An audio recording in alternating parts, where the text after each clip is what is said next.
Holden, I think I'm going crazy because people hate this episode, and I'm assuming it's just I am assuming that it's just because Rhaenyra kissed another woman, and that's not in the book. I'm assuming that. So if you are here, if this is YouTube and you clicked on this video and you came here and we have good things to say about this episode, and you're gonna leave your dislike. And cool, we're the only people who see it. It doesn't even show up in there, and you leave right away. You've already done that by this point. And if you are still here, that means you actually want to participate in a hopefully balanced discussion with what we have to say about this episode. Good things, maybe not so good things. Deep dive into the scenes, talk about it. But this has been the lowest rated episode of the entire series. Yeah, it's 100% just because of that kiss. Like on IMDb, at least that score. Yeah, I don't know. Maybe there are other complaints people have, but that IMDb score. I mean, it's the same thing with Last of Us. The best episode of that show was the lowest rated because there was a gay people in it. So, and look, I mean, if people, whatever the kiss. Whatever side you are on it, we're going to talk about the episode, what we liked about it. We're actually, if you're the type of person who goes to IMDb and gives something a 10 or a 1, this is not directed to you. You can just leave the video, okay? This is for people who actually want to talk about things they like using actual, quotes and things that happen to explain their thinking and analysis. Yep. But yeah, I really liked this episode, Holden. Quite a bit. And I think, some of the lower rating scores are gripes that we had in our previous video, which plenty of people on the opposite side, I'll let you know, hated that episode that we did because we said we didn't like it. So, you can't win because if we like it, people are downvoting us because the two ladies kissed. If we didn't like it, we're getting hated because we didn't like House of the Dragon, and we're stupid, and we're Gen Z, and we have no attention span, clearly. But no, this is a great episode. I have a ton of notes over this that I just want to dive into. All these different things that I thought of during this episode. Smallfolk. Are you going to talk about how it starts out with the Lannister theme? Absolutely. Reigns of Castamere opening. Yes. Just so good. I have my Targaryen shirt on here, Holden, but my favorite Game of Thrones dynasty is certainly the Lannisters. We get the Reigns of Castamere. Oh goodness, I missed you. Did give Reigns me some chills hearing that. That was good.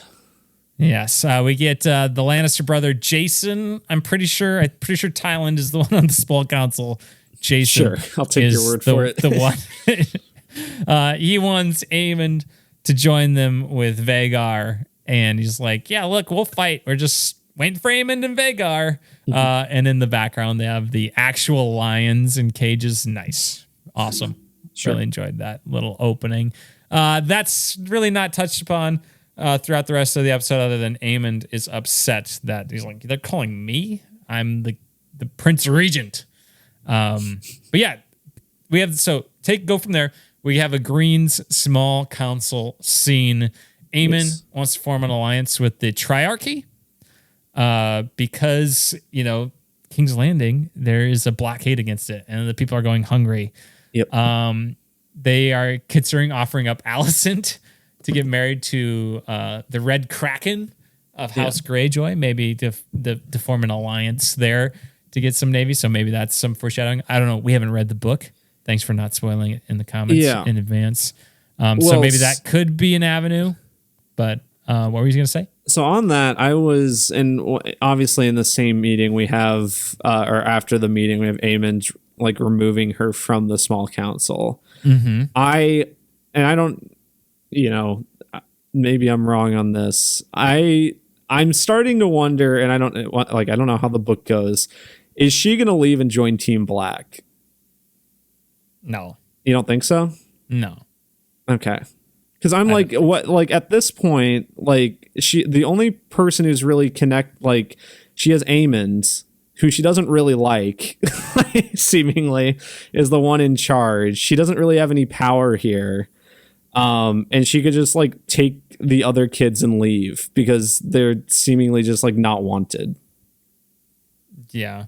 Well, yeah. I mean, I don't think Allison's going over, just from my understanding. I guess the other aspect of that is she doesn't want to get married off to some Greyjoy. Yeah, no, I thought that was a really cool moment. In the inside of the episode, I don't know if you watched Holden, but they're like, Aemond, it's not necessarily an attack on Allison. It's literally just a practical person. Like, you are the Dowager Queen. There's no reason, like, you don't have any authority. There's no reason for you to be here. So since you do not serve a purpose, you no longer, your service is no longer required by the realm. Essentially is what he's saying. In a very cold way, delivered by the son to a mother, lacking a little bit of empathy, a little psychotic, a little psychopathic tendencies from Aemond. Strategy wise, I do like his idea. He wants to attack Harrenhal on two fronts, attacking somewhere on two fronts. Always a good idea. Like that. Let's go over to the Black Small Council scene. Hold on. You get a nice little moment. Corlys is the new hand of the queen. It's got a nice little moment looking at Rhaenyra. They're like, oh, yeah, we're together. But good news. Steffan Darklyn. Good old Steffan Darklyn. Holden, I know he was your favorite character going into this. Yeah, who? Yeah. He's apparently got Targaryen blood. News to him as well. But you got, Vermithor, Sea Smoke, other dragons need to be claimed. And look, Steffan, you just got picked, randomly selected, You've got some blood. You got some blood. And we want you to try this. And I love I wrote this down, the line, I am but a man, the dragons are gods, kind of captures how they viewed dragons at the time. But man, like the potential to have the glory of being a dragon rider, to have your name go down in the history books is got to be so tempting to just anybody in Westeros. Even someone like kind of relatively highborn like Steffan Darklyn, he was, a knight, but I think a knight anyway, or Kingsguard, something like that. Pretty good position for a typical Westerosi person. So, sure. I mean, even to him, that's a very tempting offer. Do you want to jump to that part, the dragon claiming kind of trial? Yeah, sure. Yeah, because they go under, it's under Dragonstone, right? Cool big cave. It is. I just kept waiting to see like Batman in the corner on his computer or something working away. Yeah. He's got that giant penny on the wall or whatever it is, a dinosaur. Cool chanting, lots of good music this episode. A lot of dark, deep strings playing like staccato. That always gets me going, gets me pumped up. I was wondering during the scene, did they give Steffan Darklyn a little crash course in High Valyrian? Like, all right, here's what you need to say. This means sit. This means stay. Roll over, for the dragons. But, I think this is pretty telegraphed here, but it doesn't go well for Mr. Darklyn. Yeah, this random guy doesn't just get a dragon, unfortunately. Some other random guy later will get a dragon. Well, not completely random. I was talking with my roommate about this, and I forgot to bring this up last episode. But one of the dragons gets a rider by the end of this episode. But maybe I'm just not remembering correctly, but whatever happened to like in the first episode, that one like Targaryen like brother guy that was in that bar? You remember that? The guy, he was in this episode. He was? The Targaryen brother in the bar. Yeah, is in this episode. The one I was thinking about. Is he?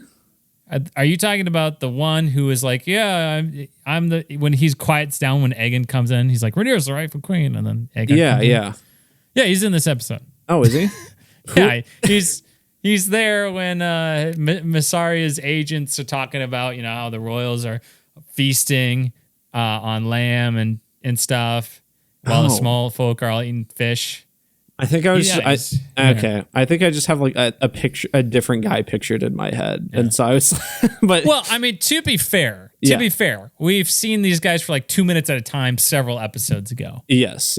And I turned to Emily and I'm like, is that the guy from the? And she's like, she's great at remembering faces. And she says yes. Okay. So I go with her word on that one.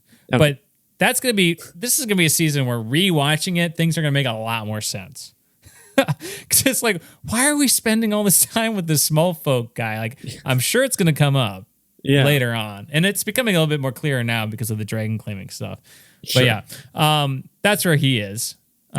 Which we can, by the way, just a little side tangent. Missaria, say whatever you want about the kiss, whatever, take that out of it. MVP of Team Black right now. I mean, she's her great. Ideas, fantastic. She should really be the hand of the queen. I mean, we don't really get to see Corliss do anything in that position in this episode, and I'm sure he'll be good. Mm-hmm. I mean, he hasn't really had the chance to do anything, but she knows how to play just like the people. She's not much for strategy in terms of war or anything, but she knows the other side of it, and she seems perfect for that. I mean, I guess honestly, you have her and you have Corliss. That seems like a pretty good team. That's a really good duo there. Yeah. And Team Black, started the season off rough, but the team chemistry is starting to gel, and you make a little push here at the end of the season. You get yourself hyped for the playoffs, Yeah, exactly. But that was great. Team Black doing something, maybe not winning the land battles right now. The blockade's working out really well for them, though. But winning over the people in King's Landing. Yes, that's great. And we can talk about that in a second. Before we move on from the dragon claiming, though, do you want to talk about he just gets burned? And normally the dragons is just incinerated right away. No, he's just slowly burning to death. Don't he stop, drop, and roll, I guess. Although dragon fire might be a little harder to put out. Yeah. They just kind of let him. I was like, does nobody have like something they could put over him? Yeah, a nice little fire blanket. Guess not. No fire extinguishers. There's no like code yet in Westeros, I suppose, for like putting out fires. They don't have the overhead sprinklers at Dragonstone. Yeah. Built before all that was put into law. But I like even that little touch of the one dragon trainer like slits their throat with the dragon glass, the obsidian knife as they're on fire. That's pretty cool. Yeah.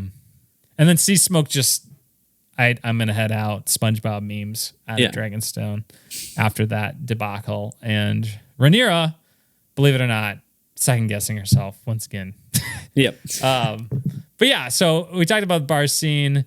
You want to talk about how it sounds like Otto Hightower might be coming back? Okay. I do have all my notes in like chronological order, but we can jump around a little bit. So I'll say the Daemon stuff for later. But before we get to Otto Hightower, Holden, which I know you and I are both super excited to talk about. Happy birthday, by the way, Rhys Ifans today. Oh, happy birthday. Also Willem Dafoe, happy birthday. Dragonstone, Holden, other things that happens there. Rhaenyra just slaps that guy. Finally. Yeah. Shut up, dude. Be quiet. Quit questioning me. It's been like 4 episodes in a row. That's all you do. Shut up. I got rid of that other guy. I sent him somewhere. I don't remember. I'm going to slap you. I think Rhaenyra she needs to play a little dirty. I think she's just been too, like, she's too worried about being a good person to win a war in Westeros. Like, I don't think you're going to be successful in Westeros if you play by the rules. And I think she's going to earn the respect of her council when she starts to play a little dirtier. I think she's starting to get that, though. Like, yeah.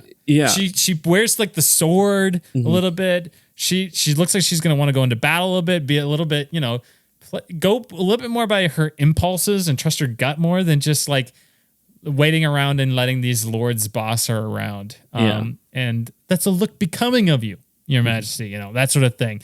So I'm hoping we get more of that. I think it will make her character more likable. Yep. Not that she's not likable, but just more fun to root for, I guess is to say. I think having a little bit more agency. Depending on how they pull her arc off by like the last couple episodes, it could make her beginning of the season more, like in retrospect, more entertaining, I guess, or like more not as annoying. because if that's like ultimately what her arc is learning that she needs to be a bit more ruthless, that she needs to, stop taking crap from everybody and be more impulsive in some regards, as you said. Like, I think that would be very interesting because she hasn't done that so far, and she's slowly learning that, it seems. So that'd be cool. That'd be a good arc for her. It's almost like she needs a wake up call. I'm wondering if it would have actually worked better. And it's probably, they're adapting the book, but like if Lucerys's death, which happens at the end of season 1, maybe if that actually would have happened during this, if that's like her wake up call, because at the end of season 1, the very last shot of season 1 is her just scowl. And we haven't really seen that full rage yet. No, we have not seen the rage, and I think that's what's missing from Rhaenyra is the fire of the dragon, because Team Green has had that, and she hasn't quite had that. She's pulled back on those emotions, and because too bad. Famously, at this point, the very first episode, she has the one line where she says, "Bring me Aemon Targaryen" or whatever. It's like the extent of it, and she kind of even like almost regrets that. Yeah, that's like that one line is like the extent of it, because after that, then the blood and cheese happens, and it's a wrong killing, and then it's her kind of wallowing in that. So, yes, but I love this whole blockade, the whole like whisper campaign in King's Landing. That's all great. I can't remember who says it on Rhaenyra's console, but they're like, it is hard to wage war abroad while trying to maintain peace at home. So like sowing these seeds of resistance within King's Landing and disorder, causing chaos within the capital city to kind of give them an upper hand. Great strategizing, great politicking. It's been missing from the last few episodes. But yeah, here I just have Rhaenyra needs to get her hands dirty, be a little ruthless. But let's go back to King's Landing, Holden, because one of the great scenes in this is when the boats are coming in and filled with food. With the food, and kind of leading up into that, you have like the common folk all angry when they see like the sheep coming through. It's like they've got enough sheep for your dragons, but not us.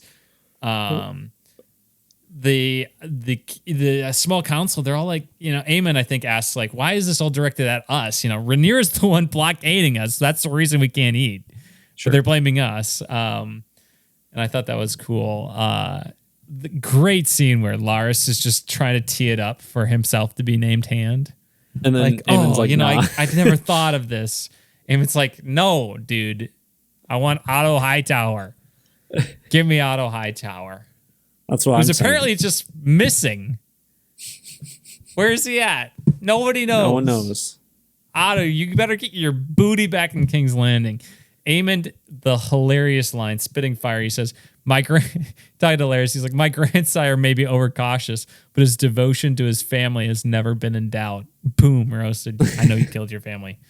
Then he also, another great part of that scene with Larys, thinking he's going to be hand, going to Otto Hightower. Yes, bring him back. We've been praying for it.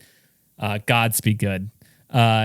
Aegon lives, the maester comes in. Aegon lives, and Aemon's just, what happy news, Yeah. What happy news? What Clearly happy just news? Disappointed.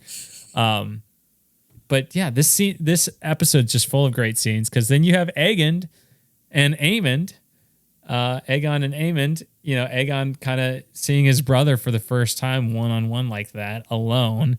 He puts that little like ball from the small council into his hands and kind of presses it into his wounds, which is very painful, I'm sure, for Aegon. And he's like, I don't remember anything. Like, he's like, Aemon's kind of telling him to get his story straight if he knows what's good for him. Sure. But that's great. And that leads to the scene with Larys. And this maybe even my favorite moment of the whole episode is the scene between Larys and Aegon, where Larys is like, look, you are never going to be the same physically.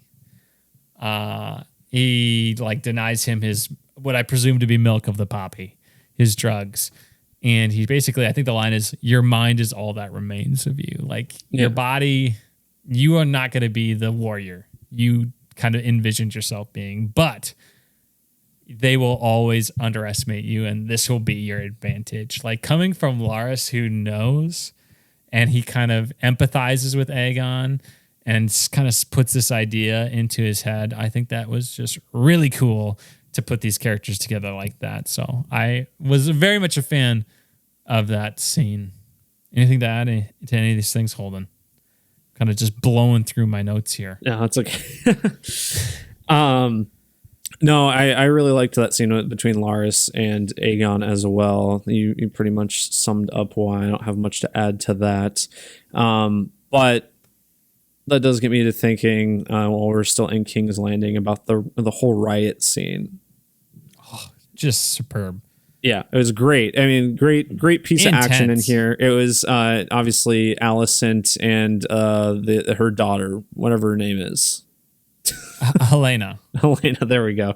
They were off praying, but then when they were leaving, they kind of get jumped by some rioters, and one of the Kingsguard cuts off one of the rioters' hands, which causes the rioters to then proceed to kill those Kingsguard.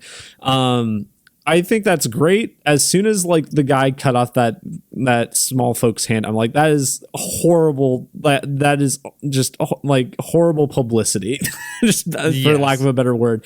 Just horrible look for the crown, just killing these people who are rioting or whatever. And they, hadn't really hurt anyone at that point yet. But now everyone in King's Landing is going to know that, the Kingsguard killed this man. And yeah, I love how Alicent's, first off, she just gets pelted by fish. Yeah. Funny. But then she's like, sheath your sword. It's like, they're going to kill you. Like, they're literally going to kill you, Alicent. That's not, they are not here to listen. They are here to attack. And I want to say, leading up to that, so you have the other Targaryen illegitimate bearded guy. I believe his name is Hugh. He pets the dog. Finally, someone pets the dog. Thank goodness. And he also punches that guy over lettuce. That's right. Because they find out that the food is coming. Which was, again, all nicely played, Rhaenyra. And, they didn't reveal what exactly the package was that was being sent to King's Landing, the food. Really cool touch. Jace is upset that Rhaenyra didn't communicate her plans with him. Which I get. I don't know why she really needed to keep it secret. It almost seemed a little bit contrived for just conflict, but it doesn't amount to much. Whatever. Whatever. It's a whatever thing. I think it's just like they didn't logistically have time to include. I don't know. Not a big deal to me. Just a little nitpick. I'm sure people are going to pick that nit. But Jace is like, claiming the dragons was a good idea, Mom. Just because it didn't work the first time doesn't mean it wasn't right. And slapping that guy is the talk of the castle right now. But look, we need Daemon, and because we'll never match the strength of the Green Armies without him. And she's just like, shut up about Daemon. All right, we know he's been at Harrenhal for like 4 episodes, having these stupid visions. All right, it's almost over. Okay, I don't want to hear about it. But yeah, Rhaenyra being questioned by her council again. I'm hoping to kind of at this point, annoying trends are coming to an end. Number one, Daemon's shenanigans at Harrenhal, overstaying its welcome. Yeah. And then also Rhaenyra just being constantly second guessed by her council. Yeah, the Daemon stuff's like, that's still probably the weakest part of this episode. Like, it's still just that whole conflict is not that interesting to me. It's less of the hallucinations here, but I don't know. I'm not super enthralled with this constant, the reiteration of his inner conflict of, wanting power and, dealing with the fact that he's married to Rhaenyra and everything and having to deal with that and wanting to become his own self-made man in some regard. We get that. And it keeps going through that and everything. We get Paddy Constantine back in this episode. I do think his scenes are better this episode for me. They were better overall, but they're still the weakest part for me because they're just inherently less interesting. I think when he's at Harrenhal, I don't really care. I mean, I kind of like that everyone at Harrenhal thinks he's crazy, basically. Like, you're getting enough sleep, your grace. Yeah, I like that aspect of it just because it's funny, but I don't know. I think this has just gone on long enough. It's not really adding anything. I think it's done. Yeah. On one hand, half of me just thinks, did they just do this because they just wanted to bring their friends, back? Millie Alcock, Patty Considine. Yeah. Maybe. Just to have them in it. Like, kind of like Eric Kripke just writes parts for people from other shows for himself and the boys. But no, I thought some of the Damon stuff was actually interesting. I think it actually got to points in this episode, and I did feel growth from Damon. I have a few things I do want to say about it. So obviously it starts with his the Heir for the Day Iron Throne recreation with Patty Considine. Him waking up, kind of going to the God's Wood. Alice basically gives him like the Sorcerer's Stone or Philosopher's Stone speech, if you will. Like, the Iron Throne's not a price to be won. It's a burden to bear, and it should go to the person who doesn't want it. Power should belong to the people who don't want it, not to the people who do. Sorcerer's Stone stuff, Harry Potter. And then she's, cryptically like, the winds will shift in 3 days' time. And then she got like a cool owl she's feeding on her arm. So that was cool. And that obviously leads to Alice just killing that one old guy. 3 days later, thought that which I thought was really funny. entertaining, but yeah, I like that whole aspect of it. But I thought it was almost comical to see when they cut to Damon back at Harrenhal for the second time, and he's watching Patty Considine, Viserys, kind of grieving over his dead wife. And like, it's almost like Damon is fed up with this at this point. Like, he knows he's just visualizing or hallucinating all this. He's like aware that he's in the dream at this point. And I feel like he finally feels that he's grown. He's like, I've messed up. I'm sorry I wasn't there for you, brother, that sort of thing. Almost like Groundhog Day to me. Like, Damon has gone through enough of this crap at Harrenhal, and us as the viewers as well, that he's finally, after several iterations of these dreams, it's finally breaking through to him, and he's embracing kind of the changes that need to be made, a la Groundhog Day. But then Lord Grover just mysteriously dies. Even though we sent our own Maester, Alice Rivers, to help, not Maester, but medicine woman or whatever they call her. So that's great. I think that's the end of that. Yes, I think probably. Fingers crossed. Next episode.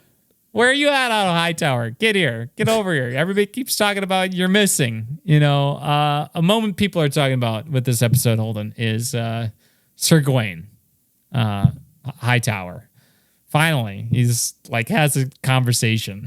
Oh yeah, and they talk about a character that I forgot existed. Totally forgot existed. Darren. But like Daeron or something. Darren. Hightower. Basically, your son is not messed up because he wasn't born in King's Landing in all this politics. He's cool. Yep. He's 16, by the way. He's great. He's nice. Unlike your other psychotic sons that you have that have power and influence. So that's nice. I also thought another good levity in this episode. Funny that she's just clearly going out to talk to Kristen Cole, and and Gawain just catches her doing that. She's like, "Oh, I just was bidding you farewell, giving you my blessing on your journey." He's like, "Yeah, whatever. Got the BS." That's fun. You have all that stuff with Sea Smoke and Corliss's illegitimate sons. Yep. One of whom has like the silver hair. He's shaving it. I thought that was a nice little detail. Who's riding the dragon though, Jimmy? Oh, I wonder. Who could it be? I don't remember his name. I don't either, but it's that guy. Yeah, but the Valerian guy, he's attacked by Sea Smoke. A little jump scare there. Emily jumped quite a bit. Oh, that was pretty funny. But clearly, pretty telegraphed again that and this is going to work out for him. Which, of course, leads us to the scene that apparently everybody's just review bombing. Mysaria, Rhaenyra talk at Dragonstone. Rhaenyra, again, upset. Everyone's questioning her. She's afraid that Daemon's abandoning her, all that stuff. Mysaria's like, dude, I know Daemon more than you want to know. And I know his shenanigans. He's super insecure. Don't worry about it. He'll come around. I do like Rhaenyra's like, I don't think we can win this. And it's like, yeah, the way you've been going, yeah. Like, you got to drop out of that. Yeah, maybe you should drop out of the race, Rhaenyra. Maybe you're getting too old. Let the VP take over, huh? Yeah. Little Jacaerys come up. No, I'm just kidding. That's a little timely political humor, Holden. But no, then Mysaria kind of confides in her that she was assaulted by her father, that she's unable to have children. They kind of have this very vulnerable moment with each other that begins with a hug and then leads to that kiss that's then interrupted. No allusion to this stuff in the book. Apparently, people are freaking out over that. I don't know if it's going to go anywhere. Yeah. Is it absolutely necessary to this episode? No, I didn't have it on my, I was not anticipating it at all. It definitely caught me by surprise. Like, whoa, they kissed. I mean, yeah, but, I didn't head to IMDb straight, right away to give it a 1 star. Holden, woke. Oh my gosh. Game of Thrones, House of the Dragon. They've never had gay characters before. Yeah, that's so stupid. Yeah, but this is different. Holden, this is different because she's not gay or bi in the book. And since she kissed this lady once, and we must define everybody by their sexual identities alone. Yes. That is why this is different. Yeah. Okay. You can't just, you can't kiss someone of the same sex, because it's, a spectrum and no, you have to have a label on it now. Yeah. Well, I think it's, and it's woke. Outside of that stuff and everything, I think it's nice for Rhaenyra to have this moment because her relationship with Daemon is just horrible at this point. They're just not a good couple, and they never have been really. But it's obviously because they are related. That's in and of itself weird. But she's able to have this little moment with someone. I think it's very nice for her as she's seemingly growing as a character too. So yeah, I thought it was good. Yeah, thought it worked. Yeah. Again, could they have not written in there? Sure. Probably could have. Would it be a lot less controversial? That's for sure. It would. Does it ruin the character of Rhaenyra? Is it the worst thing that happened? Is it just character assassination? No, I think that's a little over dramatic. Should have called this episode Assassination Run. We're going to wrap this up, though, with, oh my gosh, Your Grace. Someone's claimed sea smoke. She gets on her dragon, goes down to the Bat Cave, and she just, again, low strings playing Fortissimo in the background. She goes off. Great looking shot out of Dragonstone. Flies away. Roll credits. Awesome stuff. What were you going to say, Holden? No, I was just going to say, who could it be? That's all I wanted who? Who could it be? No idea. Oh, there we go. Hot D. It's a good episode. Probably my favorite episode of the season, honestly. And it's the lowest. I was like... Yep. I can't wait for everybody to just dislike this one. Just like I don't know what to do. Like literally, the thing I think is funny, and then we'll move on. I don't even know if I'll include this in the YouTube version of this. This might be a podcast only bit, but it's like we post the review, and like the average watch time was like 2 minutes, and the review is like 20 something minutes. And like literally Holden, 90% was dislikes to likes. Like it was like 11. Like people clicked on it just to dislike because the title was House of the Dragon Season 2 has been disappointing so far. Yeah. And apparently That's just a wrong opinion to have. Well, and like immediately at the start, I said it was really boring. I cut that out, Holden. I literally cut that part out. I skipped over that. Oh, I nice. even cut that because I was like, you know what? That might be a little bit too harsh to come out with. People might just come in, dislike it, and then go away. So I cut that part out even. And we literally go on to say, like, look, we're not trying to like be clickbaity, rage bait sort of stuff. Like, we just think it's disappointing. Here's what we like about it. Here's what we don't like. We don't think it's awful. It's just been a little disappointing. But apparently, based on the title, people just clicked on it, disliked it, said we liked the Acolyte, obviously. The top which we haven't seen. These guys, which I saw the first episode of and thought was bad and didn't watch the rest of it. They probably like the Wokalite. Yeah. And literally that comment had like 25 likes or something. I'm like, what? Like, gotta love the internet.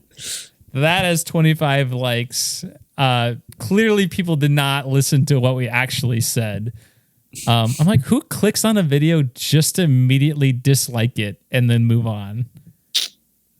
That's the internet. Can't wait for people who now don't like this show and think it's woke to come in, click on this, dislike it, and then leave after. And we're going to get the same comment. You probably like the Acolytes.